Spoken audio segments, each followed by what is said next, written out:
Hello, welcome back to the Rose Garden. Today I figured I'd ramble a little bit, and where best to begin than the beginning. So, as I said before, I was born in Guam. Both my parents were in the Air Force at the time. When I was 3.5, they were transferred to North Dakota, and that's where we have been ever since. I love it here. My brother was born in 1991. My parents remained in the military for a while. Eventually, my brother was diagnosed with autism, and at that time, my mom decided that her paycheck was pretty much going to childcare, and it would just be easier to get out, so she took an early out of the service. And with that, we moved to a small town north of the base called Lansford, and I spent my K through 12 years there. And it was a very small town. It was around 300 or 400 people.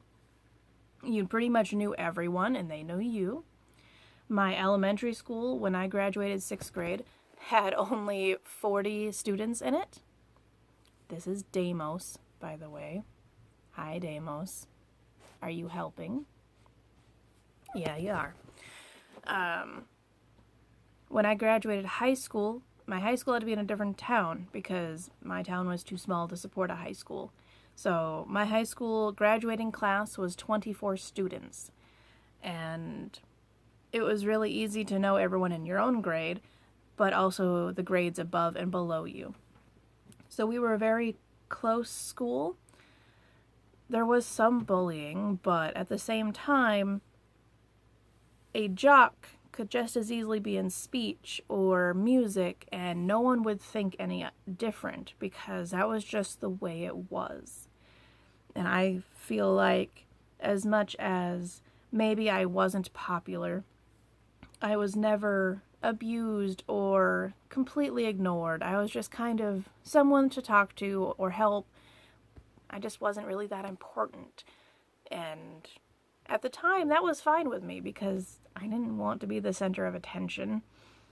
I had a friend who went to a different school. We had gone to elementary school together, and we had a choice of 2 different high schools, and she chose a different one, but we still saw each other regularly. And when we graduated, we decided to go to college together and be roommates. And at first, it was a blast. It was this long sleepover we always wanted to have. And then it quickly tumbled down into, this is not fun anymore. Her parents were strict, and as soon as she was away from them, she kind of went the opposite direction. And I was a very good student in high school. I was 8th in my class, but at the same time, when you think about that, we had multiple valedictorian and salutatorians. Half my class were geniuses. And when I got to college, I failed. I didn't do well. The first 2 years, I threw away. And it took me a long time to figure out what I wanted to do and to pick myself back up. But in the process, I did lose that friend. I lost a couple more friends, but I got a husband out of it. We met my 2nd year of college in history class, and our favorite story is that we met in this history class. We would never have spoken, but the teacher made us have different groups. So we were like, okay, different groups. And we had to talk about nuclear power in China because that was our topic. And I don't remember exactly how we got there, but it ended with the War of 1812.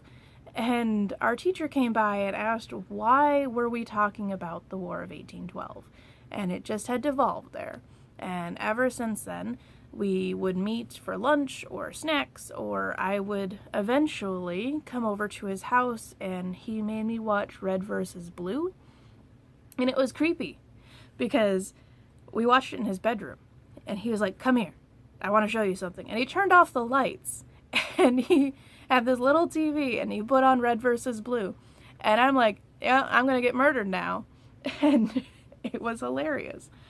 But I was already in a relationship, and I didn't know how to handle someone who wanted to talk to me. So I set him up with my other friend, and they dated for a while, and it was good for a little while. But then he broke up with her, and eventually my boyfriend broke up with me. And as I was a sobbing wreck in his beanbag chair, he asked, "Will you go out with me?" And I said no. But the next day I went to the laundromat with my mother, and I told her that this boy that she had met had asked me to go out, and she's like, "You are a goddamn idiot. Go out with this boy." So I decided I was going to, and right when I decided I was going to, I get a phone call, and he's like, "I didn't mean to do this, but you need to come pick me up from work." And he worked at McDonald's at the time. And he was washing something with that really big sprayer and it's scalding hot water, and he got it on his ankle. So his whole ankle was red. And his mother wasn't home, so I had to take care of him. And as he's mending, we discuss that we're going to go out. And he said, "I know, we're probably only going to go out for 3 months. Oh well, at least it'll be fun." And then 3 months goes by, and we're like, well, we're still like this, so we'll stay together. And over that summer, or maybe that fall, he got one of those quarter machine elastic ring things, and he gave it to me. And that was cool. And then we got married the day before my 21st birthday. And I've never really looked back since. But we've been together for 10 years, and this August we'll have been married 9 years. And along that way we've had ups and downs, and I think we're all the better for it. You would not recognize us compared to who we were 10 years ago. And we've made many life decisions. We have done a lot to the room that I'm in. These were all wood-paneled walls, and there were no bookcases. The carpet is black. And one day I'll give a tour of why there's a Superman and a blue wall and a red wall, and there's a green wall over there and a black wall over there. But if you can kind of get it, you'll understand. But I feel that, I don't know how I want to end this, but I know I need to. Otherwise I could go on forever. I am a rambler.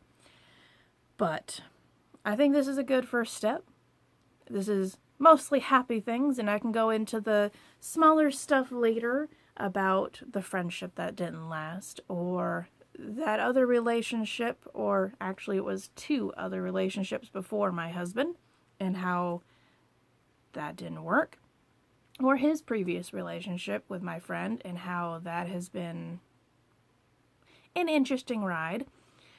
I can also eventually go into my high school life more, my elementary school life more, what it's like to live in a small town. But I figured this was a good first step in getting my feet wet in this.